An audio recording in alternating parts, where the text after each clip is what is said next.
đubre jedno malo, bakino. Dobro jutro ljudi, šta ima s vama vaš dečko Slaven? Evo nas, mami je donijela s place frišku tunu. Tuna se polagano krčka, nisam jeo tunu ovako 100 godina, sigurno. Inače jako volim tunu, ali tuna je dosta skupa. Inače bih koristio svaki dan, ali pošto je jako skupa na moje količine koje ja trebam unositi svaki dan, previše bi mi spadalo mjesečno i ne bi to mogao financijski izdržati. Stoga baš je lijepo što mi je ovako donijela tunu. Hvala ti majko. Evo, pusta jedna. No, zaboravio sam si kupiti meso, stoga bi morao ići do dućana, uzeti neko meso i ko zna šta se još može dogoditi u dan. Idemo u dan. Ali prvo ja trebam pojeti svoju tunu, pa onda ću ići kupiti drugo meso u dućanu.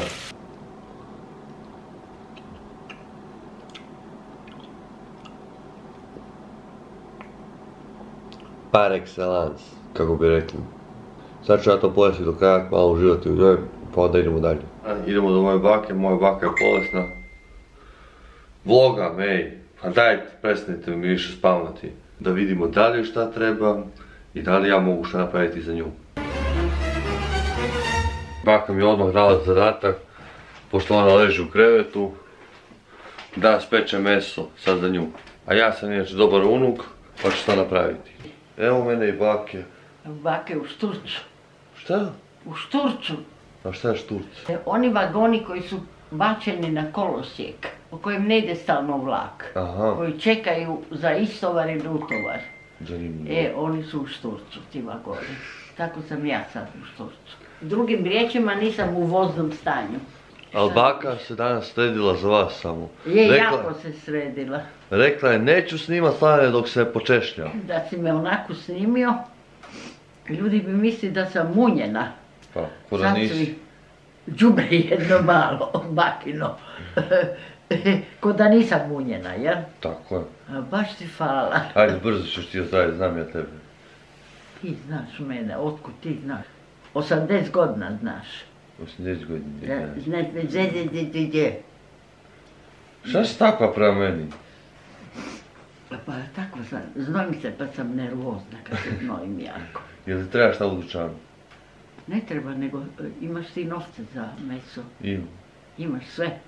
Idem. Dobro onda. Evo ljudi, sada na putu do dućana. No ono što bih htio reći da je počela kiša. To je bilo pitanje vremena samo kad će početi kiša.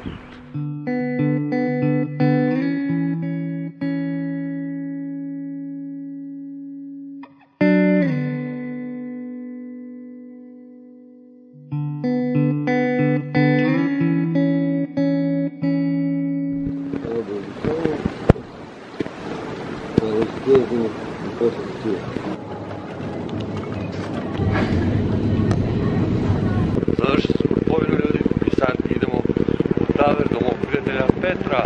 On radi sada, pa možda ćemo ići popiti suvu, pa jel hoćemo tada. Evo mi, stigao sam u dućan.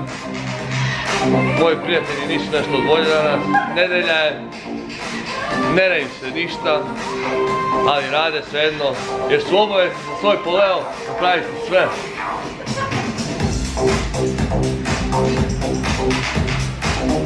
Ne znam šta ćemo Petre, idemo popiti kavu. Može.